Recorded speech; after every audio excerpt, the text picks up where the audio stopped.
이스라엘 사람들은 성전 건물 자체가 거룩한 집이라고 생각했는데 주님께서는 너희 자신이 성전이다. 너희 자신이 곧 교회요 성전이다. 그러므로 주님의 공생애가 성전 정화 사건으로 시작해서 성전 정화 사건으로 끝났다는 것은 성전된 우리가 부단히 우리 자신을 거룩하게 정화시키지 않으면 안 되는 것을 일깨워 주시죠. 왜? 우리가 한순간이라도 나를 거룩하게 지키려고 하는 의지를 갖고 있지 않을 때 우리는 쉽게 타락해버리는 것 자체가 인간 본성이라는 말이죠. 자, 세 번째로 교회의 특성은 교회는 보편적인 교회이어야 한다. 여기에서 보편적인 교회, 이 보편적인 교회라는 용어를 영어로 번역을 하면 캐톨릭 처치라는 말이에요. 모든 교회는 캐톨릭 처치라 해야 돼요. 그런데 캐톨릭이라는 이 단어를 천주교가 먼저 썼기 때문에 그 천주교는 이 교회가 말하는 본래 의미의 캐톨릭 처치와 구별해서 전문 용어로 천주교는 로만 캐톨릭 처치라고 부릅니다.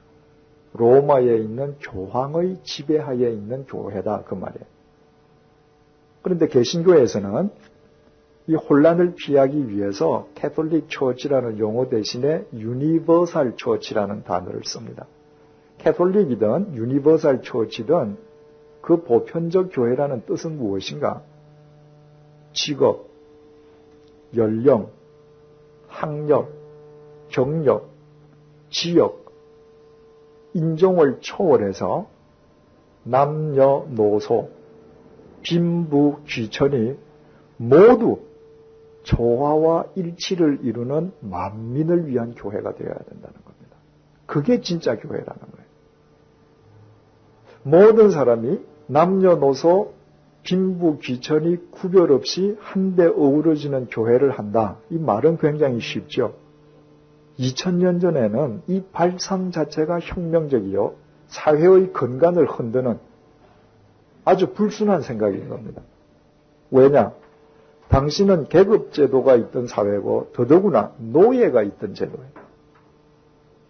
그런데 인간으로 취급하지 않는 노예도 교회 문턱으로 들어오면 똑같이 형제 자매가 된다는 이 발상은 말이 어려운 게 아니라 받아들이고 실천한다는 것은 굉장히 어려웠죠.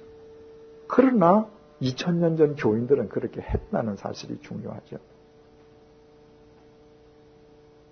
여러분, 오늘날은 우리가 계급사회가 아니기 때문에 노예 제도가 없기 때문에 오늘날은 이 캐톨릭 처치가 제대로 이루어지고 있는가? 그렇지 않습니다.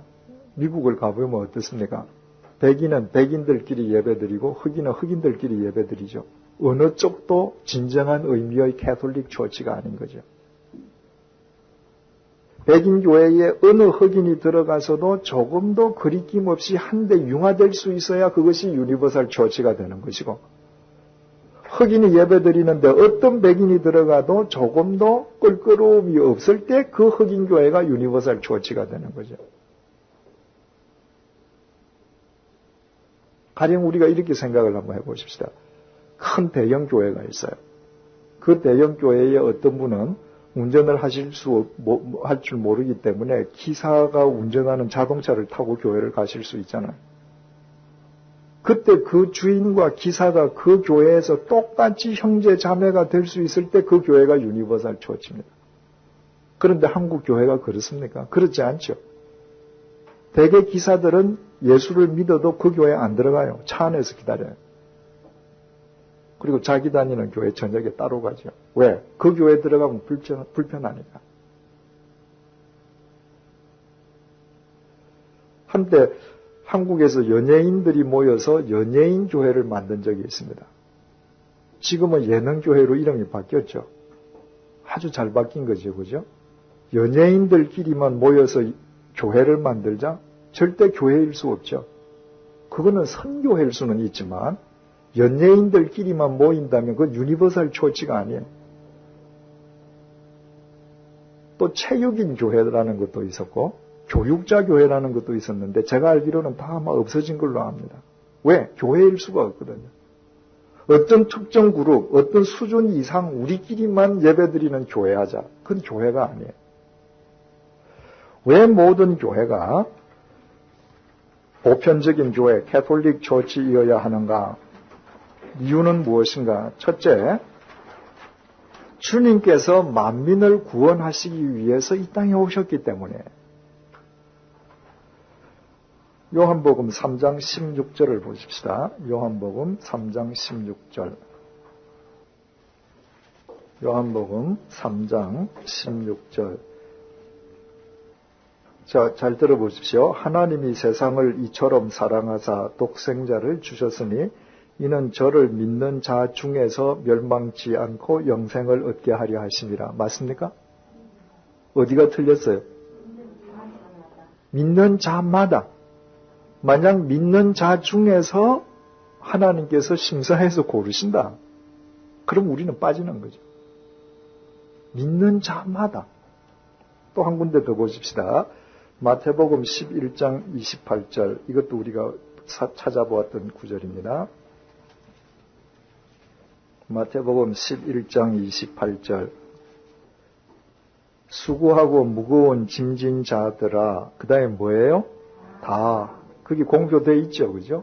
예, 다 내게로 오라. 주님께서 만민을 위해서 오셨어요. 그래서 주님께서 이 땅에 계실 때 독립운동가 열심당원 시몬이 있는가 하면 그 독립당원이 볼 때는 반드시 제거해야 될 불의한 마태 세리도 있죠. 아리마대 지방의 거부 요셉이 있는가 하면 비천한 갈릴리 어부 베드로가 있죠. 사내들인 의원 니고데모가 있는가 하면 창녀 막달라 마리아도 있단 말이죠. 주님께서 만민을 위해서 오셨기 때문에 그 주님 안에서는 모든 인간들이 인간의 동질성과 인간성을 회복하고 서로 하나가 될 수 있는 거예요. 여러분, 그 많은 버스를 탈 때 그 누가 그만 태우라 그런다 그래요. 제일 마지막에 탄 사람이 그런단 말이죠. 우리가 생각하면 마지막에 탄 사람이 좀 한 사람 더 태웁시다 이래야 될 것 같은데 자기 타고 나서는 그만 태우자 그러거든요. 주님께서 모두를 다 구원하시고 다 오라고 하셨기 때문에 나 같은 인간이 들어갔어요. 그 구원의 버스에 제가 탄 겁니다. 그런데 제가 타고는 돌아보면서 야 너는 인간성이 걸러서 이 교회 교인 안 돼. 넌 딴 데 가서 알아봐. 있을 수 없는 일이죠. 두 번째로 주님께서 우리에게 만민을 구원하라고 명령하시기 때문입니다. 마태복음 28장 19절 보십시다. 마태복음 28장 19절.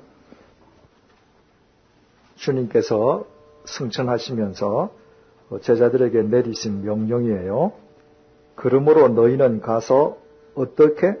모든 족속 공표하십시다. 모든 족속으로 제자를 삼아 아버지와 아들과 성령의 이름으로 세례를 주라.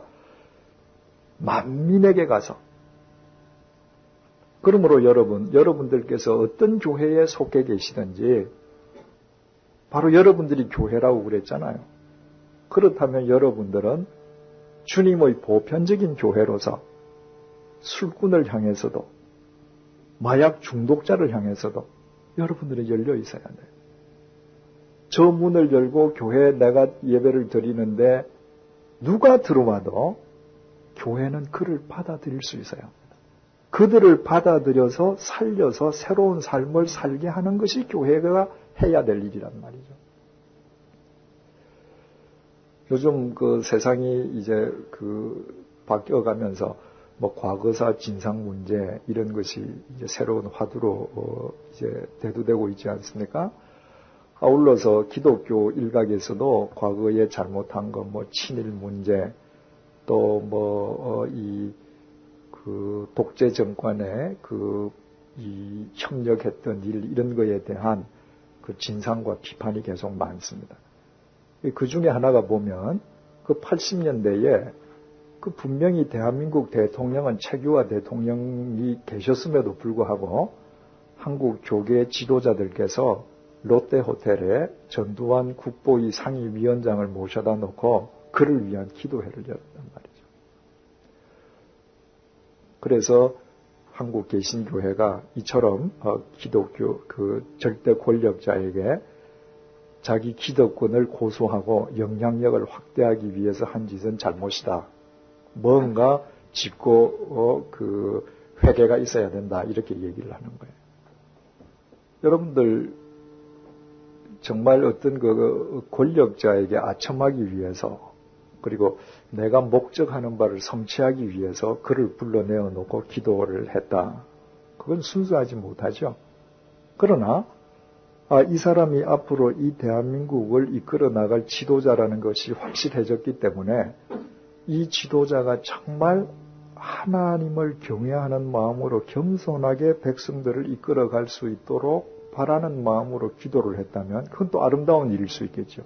그런데 중요한 것은 정말 그 기도회가 성서적이고 순수한 기도회가 되기 위해서는 그분이 대통령직에서 내려가서 백담사 가서 유배되어 있을 때 다시 기도회를 해주었어야 되지 않느냐 하는 거예요.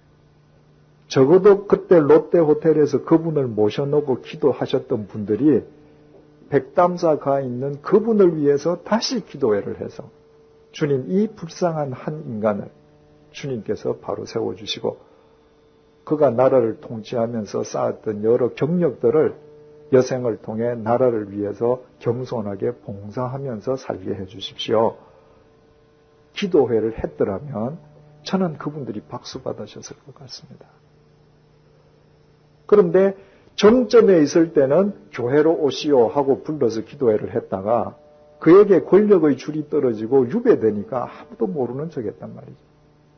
그래서 확인할 길은 없지만 그분이 젊었을 때 크리스찬이고 세례교인이라 그러죠. 그런데 그 세례교인이신 전두환 씨는 더 이상 크리스찬이 아닙니다. 불교 신자입니다. 그분에게 대해서 교회가 보편적인 교회가 못된 거예요. 교훈을 우리 한번 생각을 해보십시다. 사도신경 제일 마지막 부분이 어떻게 되죠? 제일 마지막 부분 그거는 주기도문이고 사도신경은 거룩한 공회와 성도가 서로 교통하는 것과 죄를 사하여 주시는 것과 몸이 다시 사는 것과 영원히 사는 것을 믿습니다. 이렇게 고백하잖아요. 그런데 그 마지막 단락 제일 앞이 거룩한 공회와 그 거룩한 공회라는 그 말이 캐톨릭 처치라는 말이에요. 우리가 매주일 교회에 가서 고백할 때 나는 거룩한 공회를 믿습니다. 이 이야기는 가령 내가 전주 침례교회를 다닌다. 그러면 내가 다니는 전주 침례교회는 캐톨릭 처치, 유니버설 처치이어야 함을 믿습니다. 이 고백하는 거예요. 더 바꾸어 말하면 하나님, 내가 이 전주 침례교회에서 나 자신이 캐톨릭 처치로 살아가겠습니다. 그 고백이에요. 그런데 우리가 주일날 사도신경을 통해서 거룩한 공회가 되겠다고 기도는 하면서 신앙 고백은 하면서 실은 내 취향과 코드에 맞는 사람이 아니면 같이 신앙생활 하기를 꺼려한단 말이죠. 제가 예전에 그 경찰서 유치장에 한 며칠을 갇혀 있었던 적이 있는데 바로 그때 그 살인을 저질렀던 젊은 청년이 들어와서 저하고 같이 있었습니다. 그 청년이 이 마포 부근에 살던 청년인데 동네에서 술을 먹고 동네 사람들하고 고스톱을 친 거예요. 고스톱을 치다가 이게 돈 때문에 싸움이 붙었는데 여러분 뭐 술 먹고 술 취한 상태에서 도박하다가 싸우면 뭐 이성적인 판단, 행동 이런 건 전혀 없잖아요. 그 상대가 굉장히 완력이 센 분이 이 젊은 친구를 죽이려고 하니까 넘어져서 그 사람 밑에서 깔려서 질식당할 것 같은 상태에서 바로 옆에 그냥 과도가 있어서 그냥 잡고 찔렀는데 죽어버렸어요. 그 죽일 의사가 전혀 없는데 우발적으로 살인을 한 겁니다. 그래서 얼마나 본인이 놀랐겠습니까? 거기서 황급하게 그냥 뛰어서 도망을 간 게 어디까지 갔냐면 마포에서 강남 터미널까지 간 거예요. 그 터미널에서 제일 먼저 출발하는 버스를 타고 보니까 김제 가는 버스였습니다. 그 김제에서 내렸어요. 내려서는 자기 처한테 전화를 했습니다. 야, 그 사람 어떻게 됐냐? 혹시라도 살아있다면 서울 가려고. 근데 부인 얘기가 죽었다는 거예요. 아유, 이제 내 살인자니까 내가 재판받으면 사형 선고받고 내 인생도 끝났지. 그 이제 죽을 것을 결심한 겁니다. 그래서 그 김제에서 약방마다 다니면서 수면제를 다 사모았습니다. 그리고 저녁에 그 김제에 무슨 이런 그 천이 있나 보죠? 이 시내 같은 천이 있는데 그 개천가 옆에 포장마차집에서 이제 소주를 한 병 먹고 그날이 수요일 저녁이었습니다. 2월 달인데요. 그 마침 그 교회에서 그 예배 시간을 알리는 무슨 신호가 있었던가 봐요. 이 청년은 크리스찬은 아닌데 어릴 때 친구들 따라서 크리스마스고 이럴 때 가서 그저 떡 얻어 먹고 이랬던 기억이 난단 말이죠. 이제 나는 죽을 사람이니까 그래도 만약에 하나님이 있다면 내가 하나님 앞에서 내 인생을 한번 정리는 하고 죽어야 되지 않겠는가. 그래서 소주를 한 병 먹은 상태에서 자살하기 전에 이제 교회를 마지막으로 들어간 겁니다. 여러분들 한번 그 상황을 생각을 해보십시오. 김제의 조그만 교회 예배당에 한 친구가 쭉 문을 열고 들어와서 앉았단 말이죠. 그 2월 달에 그 창문 다 닫고 난로 피워서 그 열기가 있는데 그 소주 한 병 먹은 사람 입에서 무슨 냄새가 나요? 그 쉰 홍신 냄새가 나잖아요. 그 이제 옆에 교인이 째리는 겁니다. 한번 아래 위로 이런 게 다 들어왔어.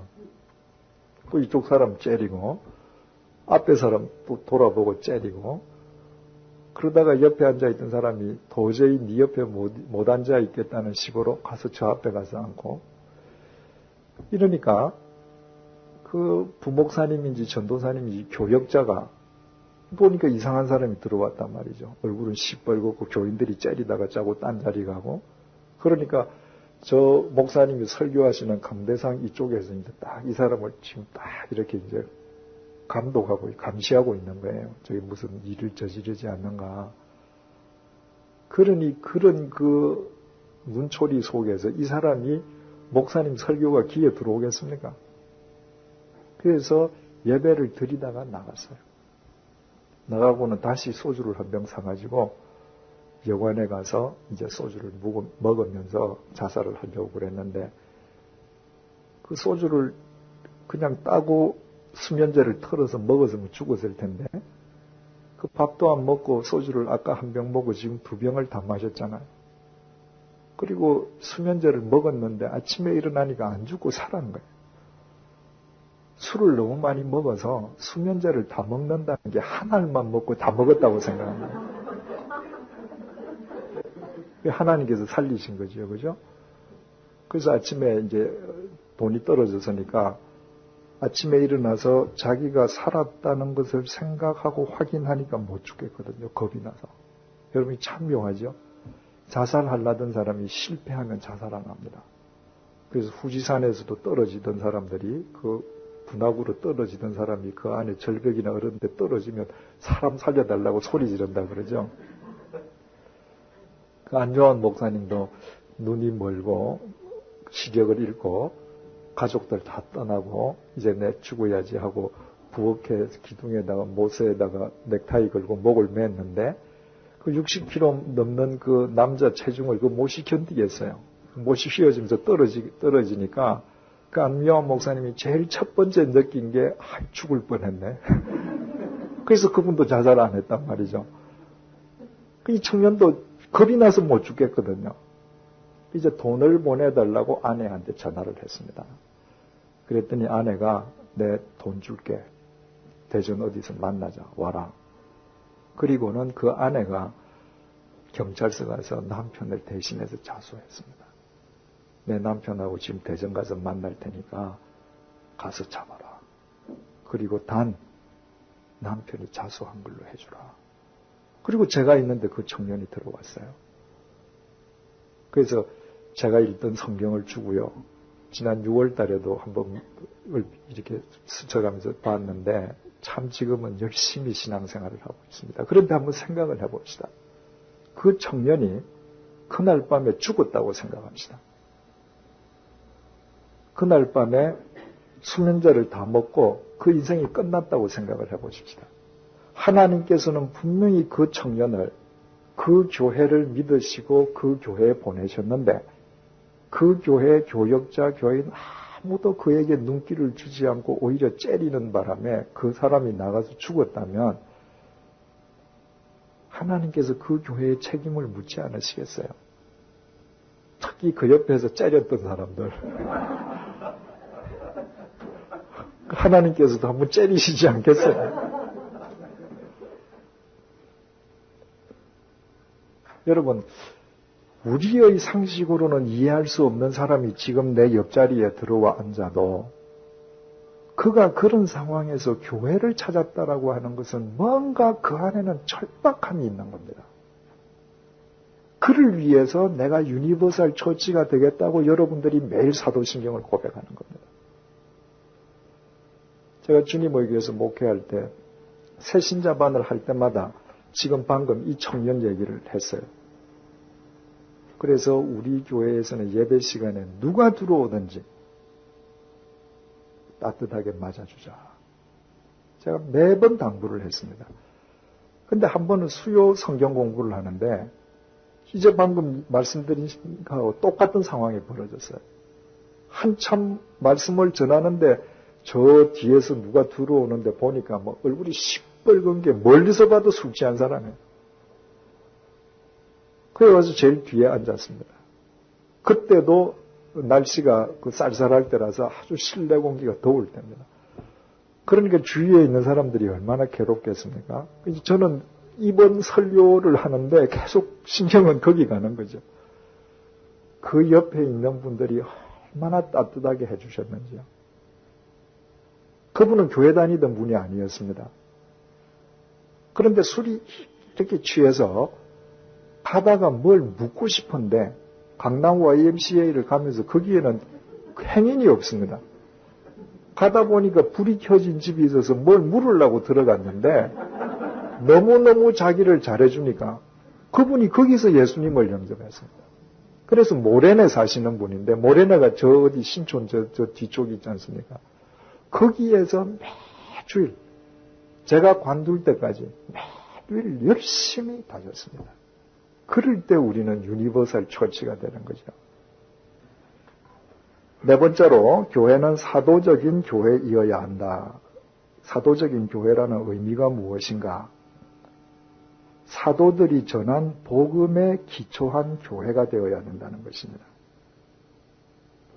에베소서 2장 20절 말씀 보십시다. 312페이지에 너희는 사도들과 선지자들의 터에다 공표하십시다. 사도들과 선지자들의 터 위에 세우심을 입은 자라 그리스도 예수께서 친히 모퉁이 돌이 되셨느니라. 사도들과 선지자들의 터가 무언가? 이 땅이 어디 있는 거예요? 아니죠. 사도들과 선지자들이 전해준 말씀의 터인 거죠. 마태복음 28장 19절 20절 아까 봤는데 우리 다시 보십시다. 마태복음 28장 19절에서 20절 상반절 말씀. 그러므로 너희는 가서 모든 족속으로 제자를 삼아 아버지와 아들과 성령의 이름으로 세례를 주고 내가 너희에게 분부한 모든 것을 가르쳐 지키게 하라. 내가 너희에게 말한 모든 말씀 그것을 가르치고 지키게 하라. 그래서 그 말씀 위에 세워진 교회가 사도적인 교회라는 것이죠. 따라서 어떤 교회이든지 간에 말씀 위에 기초하지 않은 교회, 이를테면 세상의 논리나 이념이나 세상의 이론을 더 중시하고 그것을 더 앞세우는 교회가 있다면 그거는 성경이 이야기하는 교회인 것은 아니죠. 이단은 뭐가 이단이죠? 성경을 이야기하는 것 같으면서도 성경의 말씀보다 그들 교주의 말을 절대시하는 것. 통일교. 성경을 이야기하는데 문성명 교주의 말을 더 절대적으로 믿어요. 문선명 교주의 말이 뭐예요? 2000년 전 예수는 실패한 예수라는 거예요. 그 능력이 없어서 십자가에 못 박혀 죽고 끝났다는 겁니다. 그래서 자신이 다시 왔다는 거예요. 그거를 통일교 교인들은 믿는단 말입니다. 여호와의 증인들, 그 교주의 책을 성경보다 더 절대적으로 믿는단 말이죠. 그러니까 성경적인 사도적인 교회일 수 없는 것이죠. 그렇다면 우리는 이렇게 생각할 수 있죠. 우리가 말씀의 터 위에 있는 한 우리는 언제든지 누구든지 예배를 드릴 수 있죠. 베드로전서 2장 4절에서 5절 보십시다. 베드로전서 2장 4절에서 5절 신약성경 378페이지에 베드로전서 2장 4절에서 5절 사람에게는 버림바가 되었으나 하나님께는 택하심을 입은 보배로운 산돌이신 예수께 나와 너희도 산돌같이 신령한 집으로 세워지고 예수 그리스도로 말미암아 하나님이 기쁘게 받으실 신령한 제사를 드릴 거룩한 제사장이 될지니라. 제사장 공표하십시다. 우리가 말씀의 터 위에 있을 때 우리가 다 제사장이라는 거예요. 그리스도 안에서 우리가 다 제사장이에요. 구약시대에는 제사장이 없으면 제사를 못 드렸죠. 이제 조금 이따 말씀드리겠습니다만은 로마 가톨릭에서도 신부님이 없으면 예배를 못 드려요. 신부님이 없으면 교회가 아니거든요. 그런데 우리는 말씀의 터 위에 있으면 우리 모두가 제사장이에요. 그래서 구역 식구들끼리 예배를 드려도 목사나 전도사 같은 직업적인 교역자가 없는 저 산골교회 교인들끼리 모여서 성경을 읽고 예배를 드려도 그건 다 예배예요. 왜? 말씀의 터 위에 있으면 이미 사도적인 교회이기 때문에. 자, 이 사도적인 교회에 대한 그 해석에 있어서 두 번째로 로마 가톨릭과의 차이가 있습니다. 개신교에서는 이제 방금 말씀드렸듯이 사도적인 교회라는 것을 사도들이 전해준 말씀의 터 위에 세워진 교회라고 보는데 로마 가톨릭에서는 바로 사도 그 자연 개인으로 보는 거예요. 그래서 아까 우리가 마태복음 16장에서 보았듯이 베드로가 그 가이사랴 빌립보에서 로마 황제가 신이 아니라 나사렛 예수 당신이 그리스도요 하나님이십니다라고 고백했을 때 예수님께서 내가 이 반석 위에 내 교회를 세우리라. 그것은 반석과도 같은 베드로의 신앙 고백이 아니라 바로 베드로 개인 그 자체 위에 베드로를 토대로 삼아서 교회를 세우겠다는 겁니다. 그래서 로마 바티칸에 있는 그 베드로 성당을 만들기 위해서 그 면죄부까지도 팔고 결국은 종교개혁의 동기를 유발시켰는데 그 바티칸 성당 제일 중앙부에 뭐가 있습니까?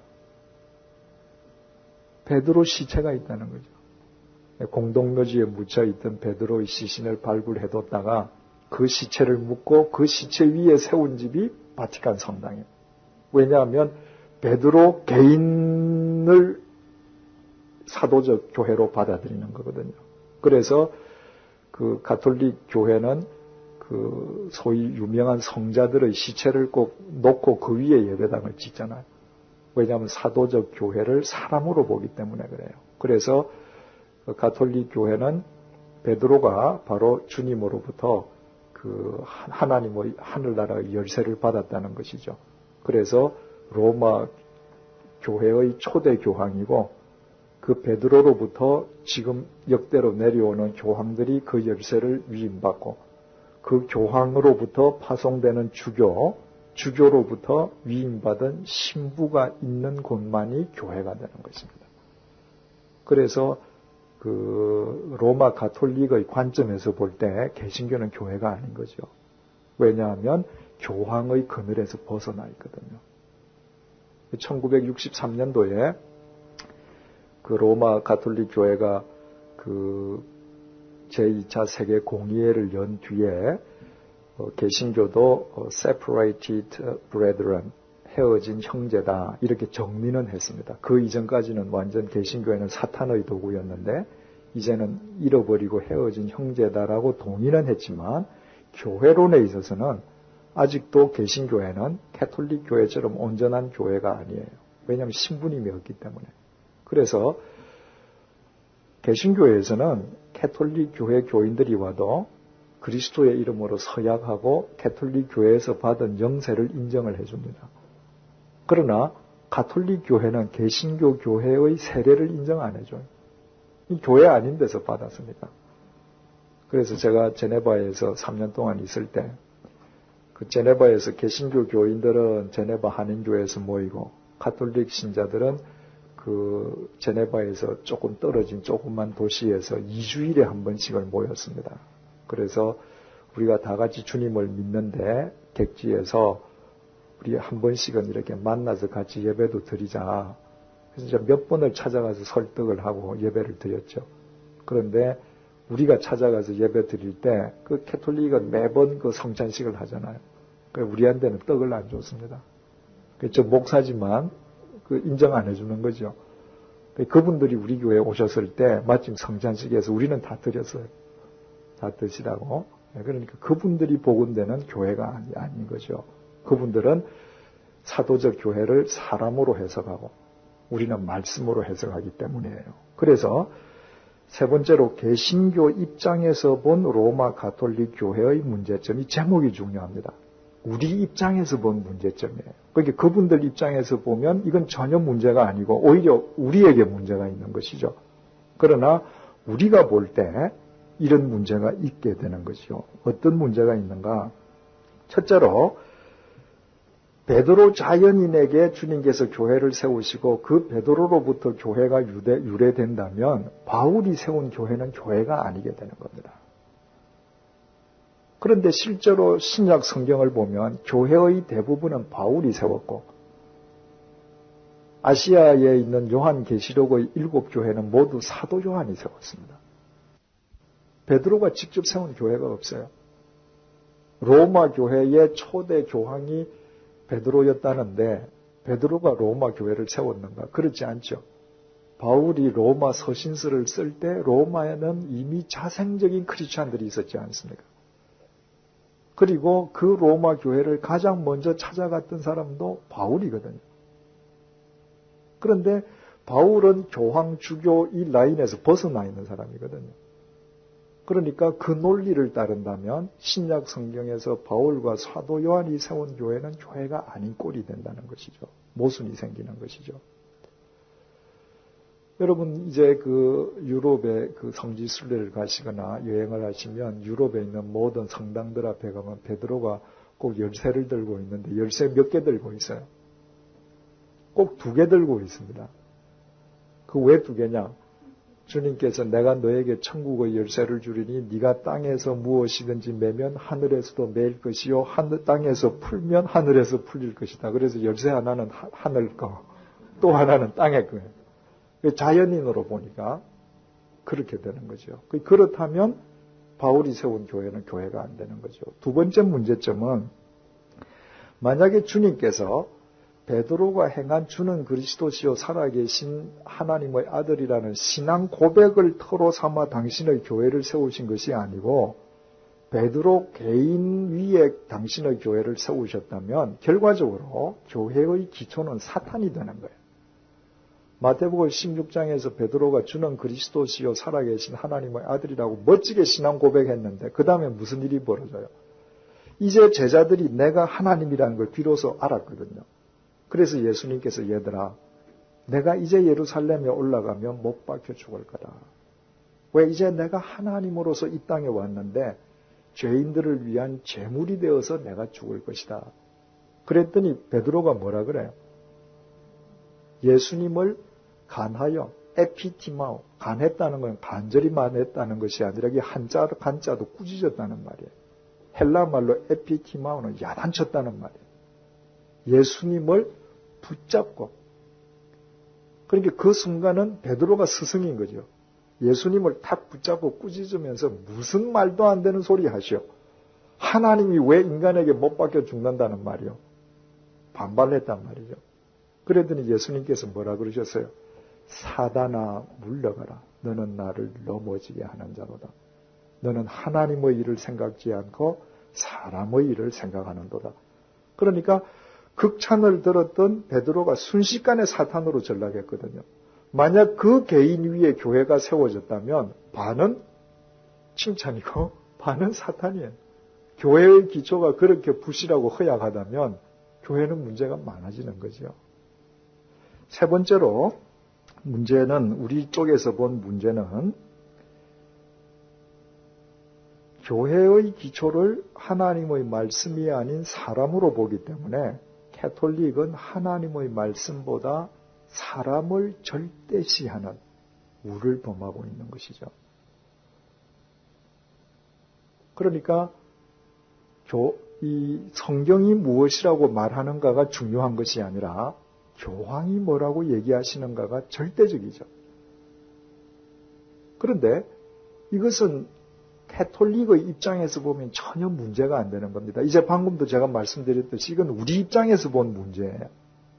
그런데 캐톨릭의 입장에서 본다면 캐톨릭 교회의 뿌리는 예수님께서 이 땅에 오셨을 때부터 시작된단 말이죠. 개신교는 1517년에 쪼개져 나가지 않았습니까? 그런데 예수님께서 이 땅에 오시고 부활하시고 승천하신 뒤에 사도들이 전부 다 교회를 세우고 주님의 말씀을 가르치시는데 그때 신약 성경이 있습니까? 없어요. 구약 성경은 추후 90년 얌니아라는 데서 유대교 랍비들이 모여서 이 39권을 구약이라고 성경이라고 하자라고 해서 결정이 됐는데 신약 성경은 언제 성경으로 결정이 됐느냐 하면 주후 397년 카르타고에서 구약 39권과 이 신약 27권을 성경이라고 하자라고 결정해서 성경이 됐습니다. 그 결정을 하기 전까지는 누구 말이 항상 절대적이죠? 교회 지도자들 말. 그리고 그 당시에 만약 교회 지도자들이, 가톨릭 교회 지도자들이 신약 성경 27권이 아니라 30권을 신약이라고 하자라고 결정했으면 지금 우리 성경이 몇 권 됐겠어요? 69권 되는 거죠. 그죠? 그러니까 교회 지도자들이 모여서 성경이라고 하자고 했기 때문에 성경이 되었으므로 가톨릭 교인들에게 있어서는 이 기록된 글자보다는 이것을 성경이라고 결정한 지도자들의 결정이 더 중요하죠. 그 정점에 교황이 있는 거예요. 그러니까 가톨릭 사람들의 입장에서는 교황의 말을 절대시하는데 조금도 이상하지 않고 개신교는 1517년에 태동이 될 때 이미 성경이 있었단 말이죠. 그래서 개신교가 개혁을 할 때 모토가 뭐예요? 오직 신앙, 오직 성경이에요. 이 성경이라는 절대적인 기준을 가지고 개신교가 생겼기 때문에 개신교는 성경을 떠나서는 존재가 안 되는 거죠. 그래서 우리 쪽에서 볼 때 이런 모순이 있을 수 있지만 캐톨릭에서 볼 때는 또 우리 쪽에서 전혀 다른 모순을 보겠죠. 그러면 교훈이 뭔가? 신구교는 상호 보완적이어야 한다는 것입니다. 여러분, 교회의 모든 이 교회에서 일어나는 일들의 결과에 하나님께서 당신의 뜻을 이루시지 않은 결과가 있다고 우리는 볼 수 없잖아요.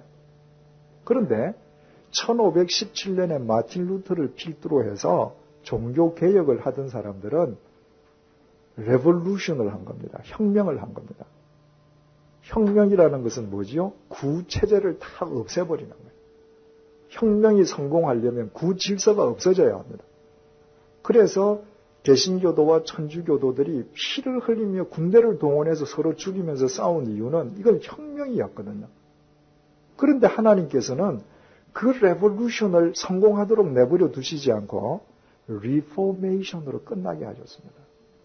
그래서 하나님께서는 그 개신교 때문에 캐톨릭도 카운터 리포메이션, 개신교가 생겼기 때문에 가톨릭도 야, 우리 그러고 보니까 참 썩은 데가 많다.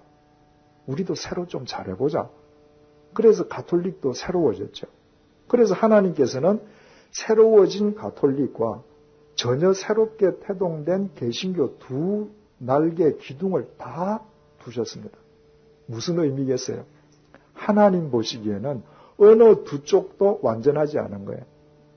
하나님 보시기에는 이 두 개가 상호 보완이 될 때에만 완전해질 수 있는 것이죠.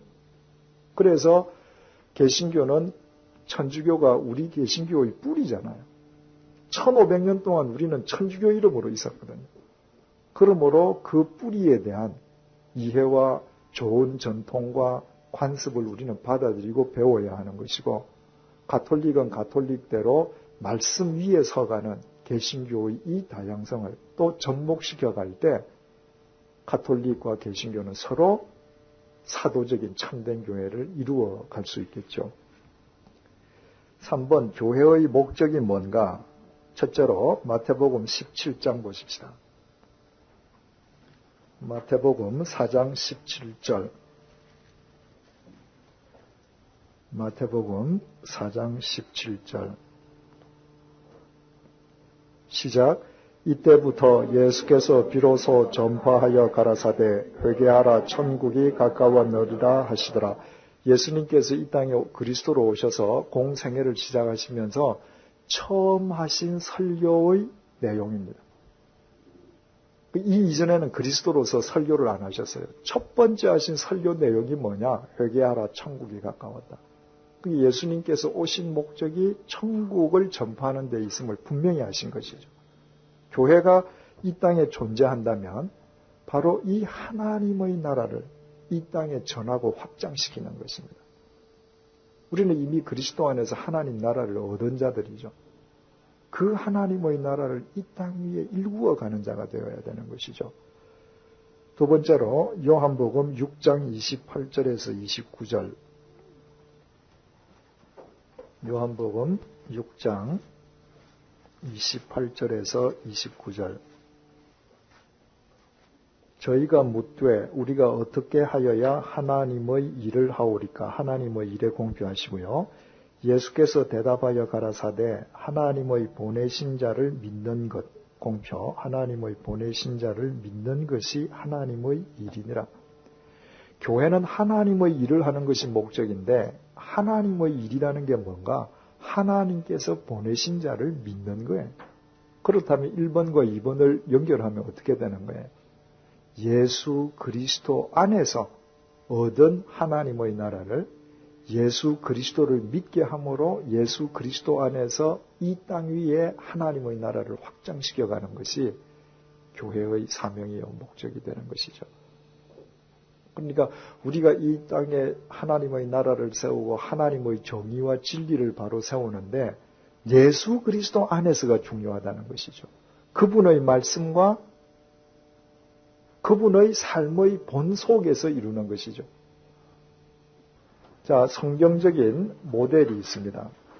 하나님의 나라를 우리가 이 땅에 일구는 것이 교회의 목적이라고 했는데, 그렇다면 우리가 이 땅에 일구어야 할 하나님의 나라란 구체적으로 어떤가? 하나님께서 이 땅 위에 하나님 나라의 모형을 세워주셨던 적이 있습니다.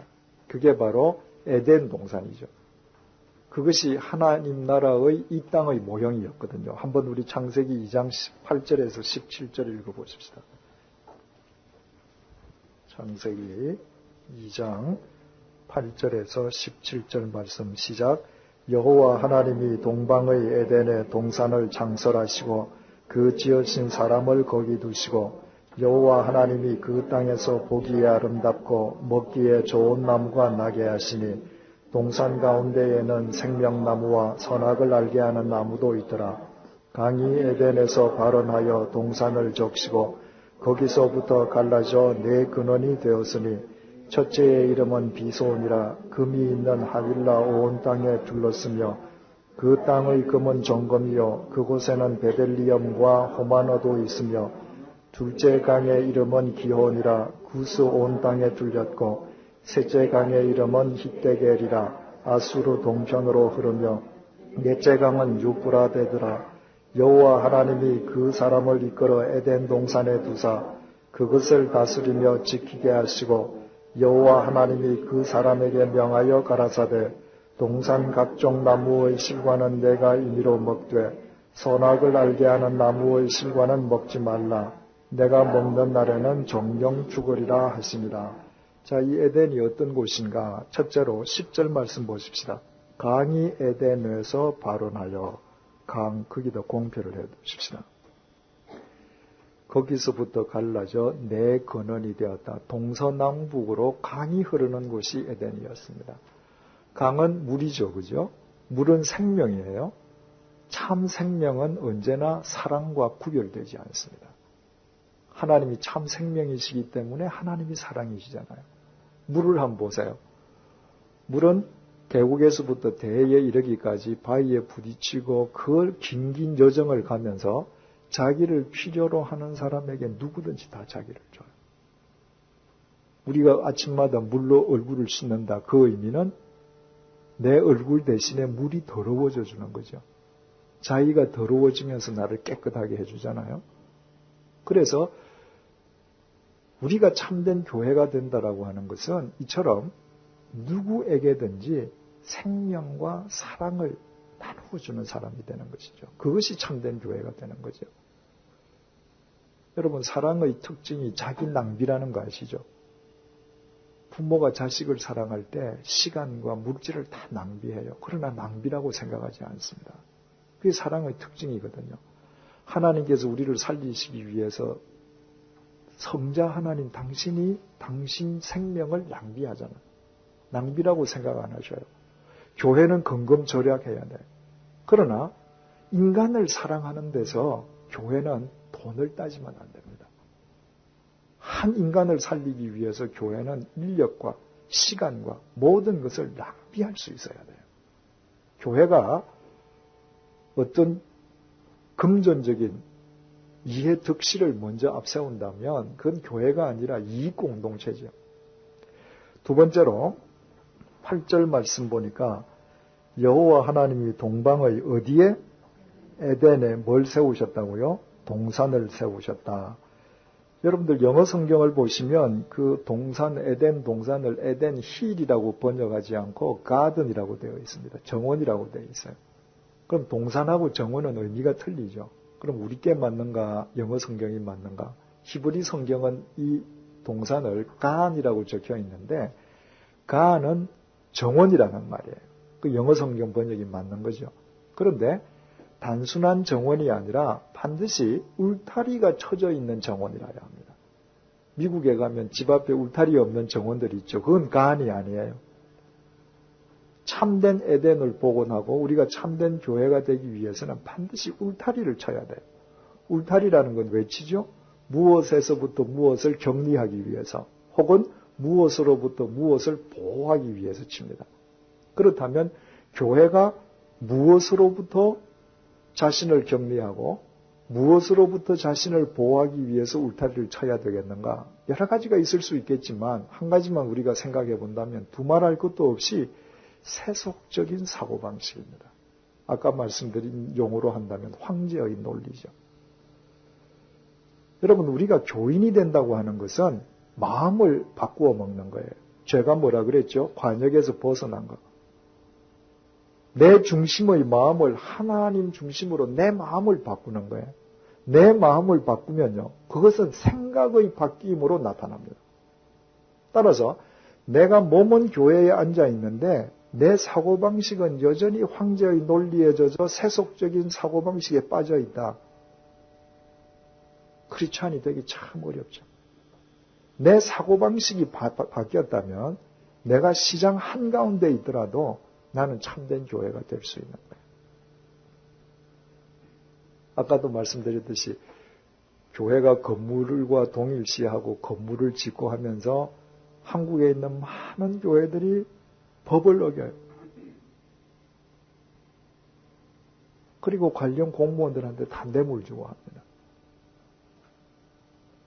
그런 세속적인 사고방식으로 일을 처리할 때 그 관련된 사람들이 정말 교회를 교회답게 생각하고 그리스도를 영접할 수 있겠는가? 참 어렵죠.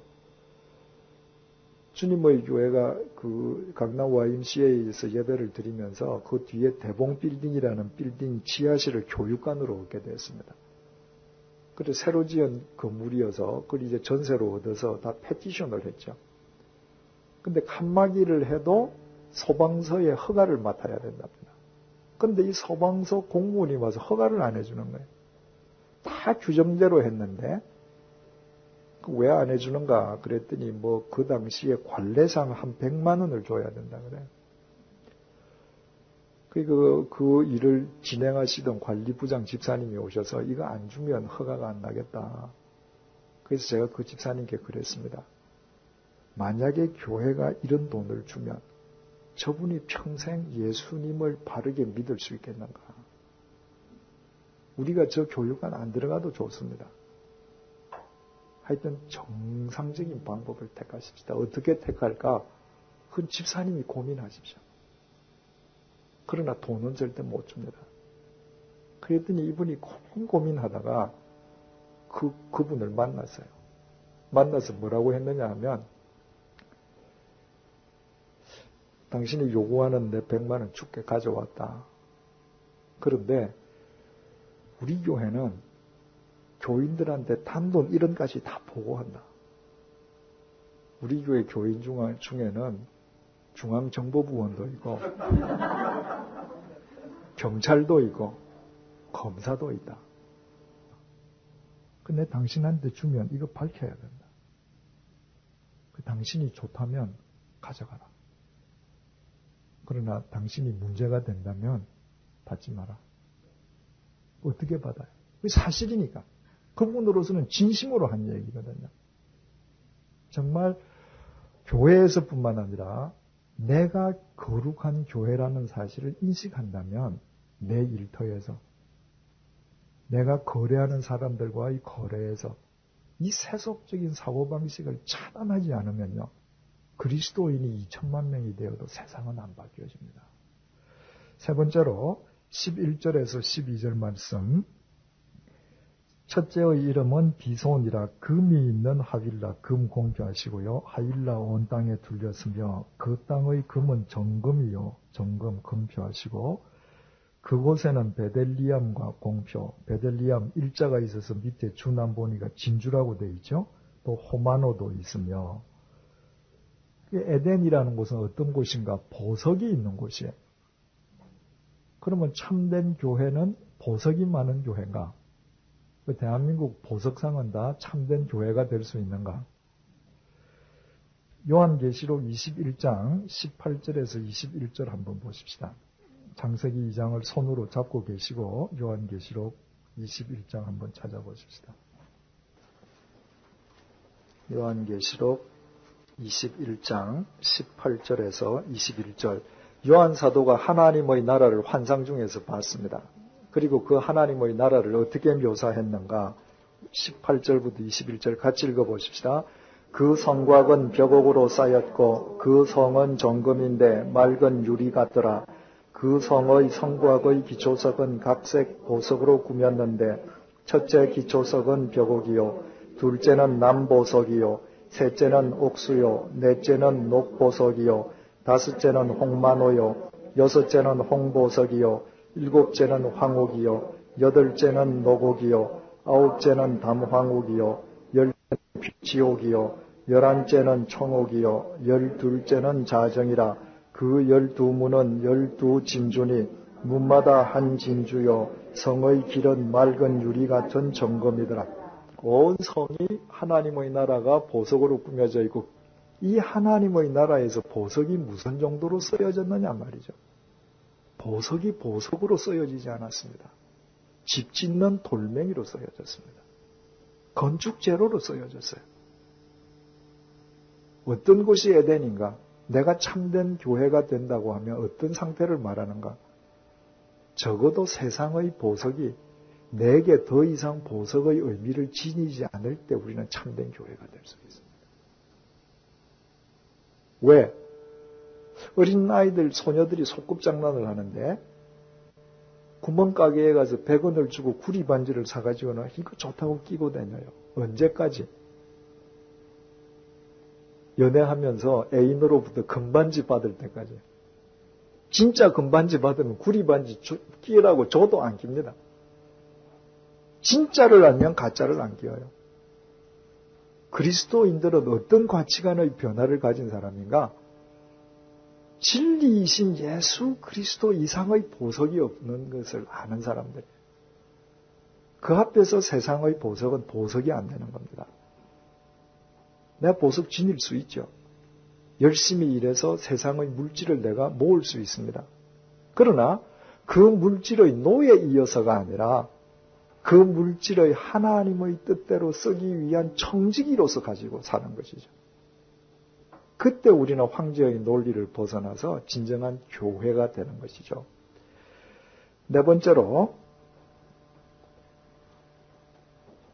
창세기 2장 8절에 여호와 하나님이 동방의 에덴에 그 동산 정원 이름이 에덴이란 말이죠. 에덴이라고 하는 것은 기쁨이라는 말인데 그 기쁨은 더 정확하게 번역을 하면 우아한 기쁨이라는 말이에요. 이 우아한 기쁨이라는 말은 주어진 책임과 의무를 다했을 때 주어지는 내적, 영적 기쁨을 의미합니다. 어떤 곳이 에덴이고 누가 참된 교회인가?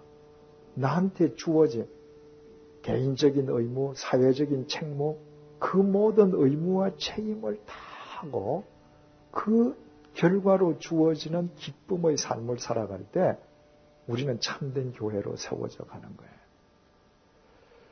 여러분들 교회에서도 보십시오. 정말 남 보지 않는 데서 정말 그 헌신과 봉사를 다하는 사람들은요, 별로 불만이 없습니다. 왜냐하면 남 모르게 하나님께서 채워주시는 기쁨이 있거든요. 그런데 그러지 않거나 사람이 보는 데서 봉사하려는 사람들이 되게 불평이 많죠. 그런데 중요한 건 이 에덴이라는 게 그 영적 기쁨인데 이 에덴 동사형이 제기동사가 되면 뜻이 바뀌어버려요. 제기동사라고 하는 것은 다시 제자에 돌아올 귀자라고 해서 유럽 계통의 언어를 배우신 분은 아시겠습니다만은 어떤 동작의 결과가 상대에게로 가는 것이 아니라 나한테 되돌아오는 게 제기동사입니다. 바꾸어 말하면 누군가를 위해서, 하나님을 위해서 내가 의무와 봉사를 다하는 것이 아니라 단순히 내 즐거움, 내 기쁨 자체를 목적으로 삼으면 이 에덴의 뜻이 어떻게 바뀌어지는가? 히브리 사전을 탁 펴면요. 주색에 빠진다 이렇게 바뀌어 있습니다. 아주 초하게 타락한다는 거예요. 여러분 다윗이 하나님을 위해서 얼마나 열심히 살았습니까? 그런데 내가 하나님을 위해서 열심히 헌신하고 봉사했으니까 지금부터 나 혼자 좀 즐겨볼까 하는 순간에 나무 여자가 보였습니다. 그 여자 데려다가 통관했죠. 아이 베니까 거짓 알리바이 만들려고 그랬죠. 그거 실패하니까 그 남편 죽여버렸죠. 영적으로 추색에 빠져버린 겁니다. 솔로몬이 하나님을 위해서 얼마나 봉사를 많이 했습니까? 그런데 내가 한번 즐겨볼까 하는 순간에 처첩이 1000명이었습니다. 그토록 7년 반 동안 심혈을 기울여서 자기 손으로 지었던 예루살렘 성전 앞에 우상을 위한 산당을 지었습니다. 영적으로 추색에 빠진 겁니다. 오늘날 대한민국에서 성경 공부가 일대 유행이잖아요. 그러니까 여러분들도 여기까지 오셔서 공부하시잖아요. 중요한 것은요, 이 공부가 여러분들의 삶에서 그리스도인으로서의 의무와 책무를 다하는 것으로 연결되지 않으면 모든 성경 공부는 아편 중독과 같습니다. 배우면 얼마나 재밌습니까? 그래서 배운 사람이 또 배우려고 그래. 그러나 그것은 자기 자신을 주님으로부터 격리시키는 행위가 될 수도 있음을 알아야 합니다. 우리는 지식적으로 하나님의 말씀을 더 아는 것이 의미가 있는 것이 결코 아닙니다. 내가 하나님의 말씀을 알아갈 때 그 말씀으로 의무와 책무를 다할 때 주님께서 주시는 그 영적인 기쁨에 의해서 내가 그리스도의 장성한 분량에 이르기까지 매일매일 성숙하고 자라가는 것입니다. 그것 때문에 우리 공부하는 거죠. 그렇게 되실 줄 믿습니다. 네. 마지막으로 9절 보십시다. 여호와 하나님이 그 땅에서 보기에 아름답고 먹기에 좋은 나무가 나게 하시니 동산 가운데 한가운데입니다. 센터에 생명나무와 선악을 알게 하는 나무도 있었다. 동산 중앙에 생명나무가 있는 것에 대해서는 우리 의의가 있을 수 없죠. 하나님의 나라에 영원한 생명나무가 있어야죠. 그런데 선악과가 있었다. 이 선악과가 왜 있는가? 여기 마지막에 2장 17절 보니까 하나님께서 다른 실과는 모두 너 임의대로 먹되 선악과만은 먹어서는 안 된다. 그러면 이 선악과의 의미는 뭐겠어요? 아담과 하와가 사과나무 앞에서 사과나무를 떼서 자기 마음대로 먹을 수도 있고 가지고 놀 수도 있고 버릴 수도 있어요. 그러면 사과나무 앞에서 하나님과 아담의 차이는 별로 안 보여요. 그러나 이 선악과는 절대 못 먹어요.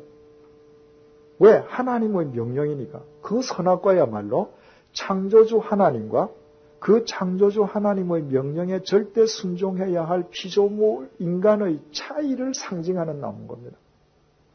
죄가 뭔가? 사탄이 뭐라고 유혹을 합니까? 너 이 실과 먹어라. 그러면 네 눈이 밝아서 네가 하나님처럼 될 거다. 인간과 하나님 사이의 차이를 부정하는 게 죄입니다. 우리가 에덴을 복원한다는 건 뭔가? 내가 참된 교회가 된다는 건 뭔가? 내 가정에, 내 일터에, 내 자동차에 선악과를 심어 놓는 겁니다. 하나님이 하나님 되시도록 내가 모시는 거예요. 어디서든지 하나님이 하나님 되시게 내가 모시고 살면 나는 어디 가든지 교회가 돼. 내 중심에 내가 선악과를 심고 하나님은 창조주시요 나는 그분의 명령에 절대 복종해야 할 그분의 피조물임을 깨닫고 나아간다면 나는 그분 안에서 하나의 교회, 거룩한 교회, 보편적인 교회, 사도적인 교회가 안 될 수 없는 것이죠. 오늘 공부를 통해서 깨달은 점과 결단의 내용을 우리 한번 기록해 보십시다. 오늘 이 시간 이후로 우리의 매일매일을 영적 식목일로 삼는 지혜를 허락하여 주옵소서. 우리의 가정에, 우리의 일터에, 우리의 심중에, 이 땅의 국회에, 정부에 선악과를 심게 도와주옵소서. 이 땅의 모든 크리스찬들이 하나님을 하나님으로 모시고 어떤 상황 속에서도 나는 하나님의 말씀에 절대 순종해야 할 피조물임을 잊지 않게 도와주옵소서. 우리가 이 땅에서 자기 희생의 사랑을 실천하는 삶을 살 수 있는 것도, 세속적인 사고방식에 울타리를 칠 수 있는 것도, 오직 길이요 진리요 생명이신 예수 그리스도를 내 인생 최고 최대의 보배로 삼고 목적할 수 있는 것도, 주님께서 우리 각자에게 맡겨주신 책무와 의무를 다하는 기쁨을 누릴 수 있는 것도 선악과를 복원하는 것부터 시작됨을 잊지 말게 도와주옵소서. 그와 같은 이 땅의 크리스찬들 각자가 하나님 보시기에 아름다운 하나의 교회, 거룩한 교회, 보편적인 교회, 사도적인 교회가 되게 도우시고 그 교회들을 통하여 주님께서 이 땅의 역사를 밝히시고 밝히심을 우리 모두 확인하는 기쁨을 누리게 도와주옵소서. 예수님의 이름으로 기도드립니다. 아멘.